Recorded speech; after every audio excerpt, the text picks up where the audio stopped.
Good day, everybody. It's me.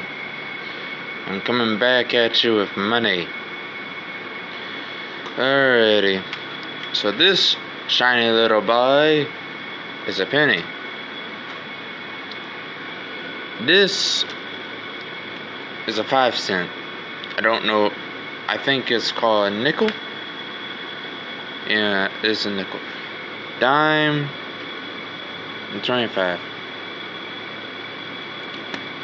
I'm sorry, but I don't really know the name of, this coin. I'm just going to call them 10 cent, 5 cent, and 25 cent. Why? Because it's easier for me. And if you're going to be like, oh, he's an idiot because he doesn't know the name of the coins, shut up. I bet 10-1 half of y'all don't know, the coins' names as well. I bet half of y'all think that eating a Tide Pod tastes delicious. So shut up. There's more dumber folks out there than me.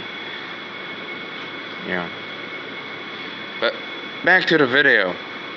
Because it's not about how stupid somebody is. It's about, how expensive modern crap is compared to back then. Okay? Because back in the 1800s and 1700s, this was basically $1. The equivalent of $1. This was the equivalent of $5. This was the equivalent of $10. And this was the equivalent of $25. Now, we have actual dollar bills, and it takes 100 of these, which is, 4 of these, to buy something that costs $1, like a pack of Roman noodles. And I don't mean the expensive kind. I mean, the basic, plastic bag kind, the cut kind. Okay? This used to buy you an entire cart worth of groceries. And then some. Back then, there was even, a 5th coin and a 6th coin, $50 and a half penny. Yes, those apparently existed, or in this case, a half cent is basically, apparently worth less than this. Shocker, I know. Your name Jackal truly does fit you in a way. But look at the amount difference.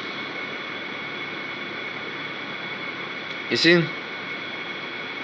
And this, back in the 1800s, 1700s and such, and I don't mean like, 1800s as in, 1760, 1790 and all that crap. I mean 1800, 1812, 1860, stuff like that. That's what I mean by 1800s. It's less confusing on my part.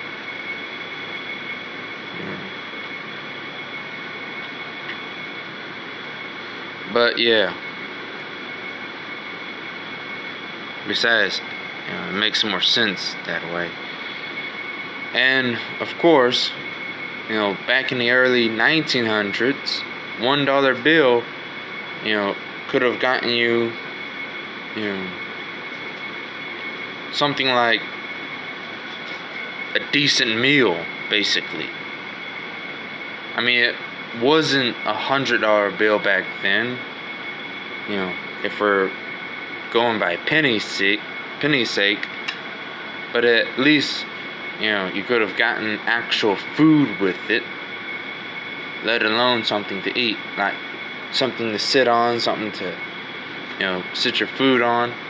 Another thing is that people, say that, oh, $7 back then had a buying power of $15 now. Well, what they fail to understand is that may be true, but something like a TV did not cost the amount that it does nowadays, which is about $500. Okay? And they weren't, easily manufactured either. They were built by hand. In fact, they were a luxury for the rich, basically. If you had a couple $1,000s to spare, then you could buy a TV. If you didn't have a couple $1,000s to spare, then you could not buy a TV. Back then, you were stuck with a radio, and that probably cost about $100 to $50. Compared to radios nowadays, which, as you can see, we can play music on our phones. And they pretty much, cost, depending on where you're going and where you're getting it from, about $20, for some regions, and about $40 in others. 30 in some cases, but it won't be good quality. But yeah. Buying power may be different, but so did the cost of many things. Did the cost of living go up, or did it go down?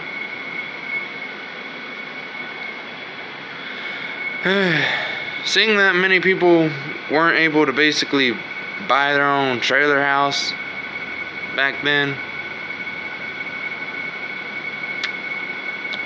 honestly, I am not a historian, just wanting to point out economics. I'm not really that great with economics myself, but yeah. Also, that's about $30-something there.